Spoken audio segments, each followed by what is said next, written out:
So today, we're going to dive into the foundations of Islam, and we're going to look at it as more than just a religion, but as a complete blueprint for life.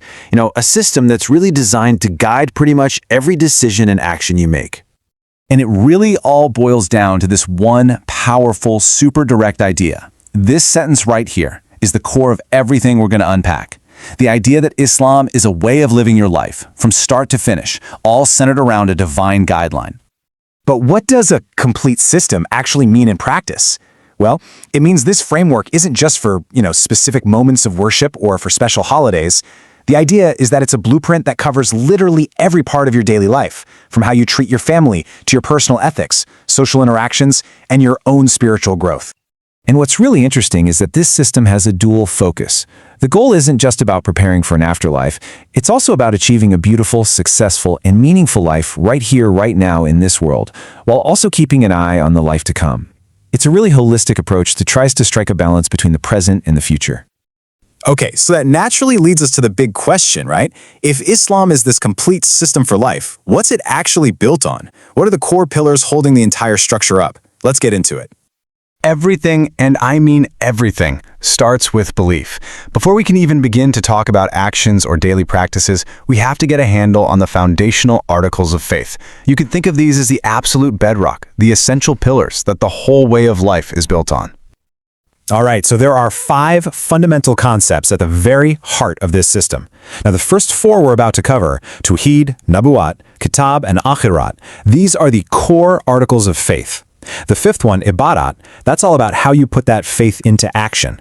So let's start at the very beginning, with the first article of faith. And it all begins with Tawheed. This is the absolute cornerstone, the unwavering, central belief in the oneness of God. It's the conviction that there is one and only one, creator and sustainer of the entire universe. Seriously, every other belief and every single practice flows directly from this one central idea. So, if there is one God, how is His guidance actually communicated to us? Well, that brings us to Nabuwat, the belief in the prophets. The core idea here is that God, throughout history, sent messengers to guide humanity and to deliver His message. Now, within this belief in prophets, there's a really crucial point. While many prophets were sent over the ages, Prophet Muhammad, peace be upon him, is considered to be the final messenger in this long chain, the one who brought the complete and final guidance for all of humanity. And of course, those messengers delivered specific messages from God. And that leads us right into the third belief, Kitab, which is the belief in divinely revealed books. These are the scriptures that contain the guidance sent through the prophets, with the Holy Quran being the final and primary text. And this brings us to the 4th pillar of belief, Akhirat, or the belief in the life after death. You could say this concept provides the ultimate why. It frames our life here on Earth as a kind of test, where every single person is held accountable for their actions. It gives this profound sense of purpose and meaning to every choice we make. So, okay, we have the core beliefs. One God, His prophets, His books, and the hereafter. But that brings up a really practical question, doesn't it? How do you actually live these beliefs? How do you get them to move from just being ideas in your head to actual actions in your day-to-day life? Well, that's exactly where our 5th core concept comes into play, Ibadat.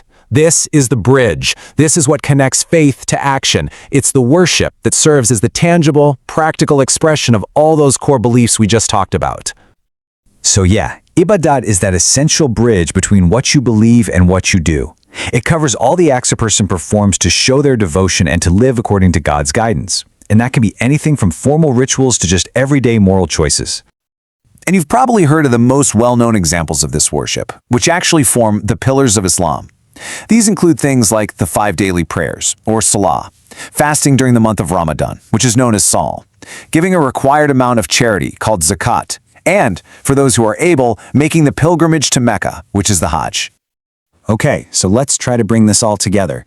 We've got the foundational beliefs on one side and the practical actions on the other. So how do these two sides of the coin really work together to achieve that ultimate goal we mentioned at the start, a beautiful life in both worlds? You see, the most important thing to get here is that these elements aren't just a random checklist. They're part of an integrated system. Your belief informs your actions, and in turn, your actions work to strengthen your belief. It's this constant interplay, this feedback loop, that truly forms that complete way of life. And this brings us right back full circle to where we started. By integrating belief and practice, the system provides a clear path forward, a way to, as it says here, beautify both a person's world and the hereafter. The ultimate goal is fulfillment and success, not just in one realm, but in both. So that kind of leaves us with a final thought to reflect on, no matter what your background is. What does this idea of a complete way of life, one that deeply connects the spiritual with the practical, what does that actually mean to you? Thanks for joining me.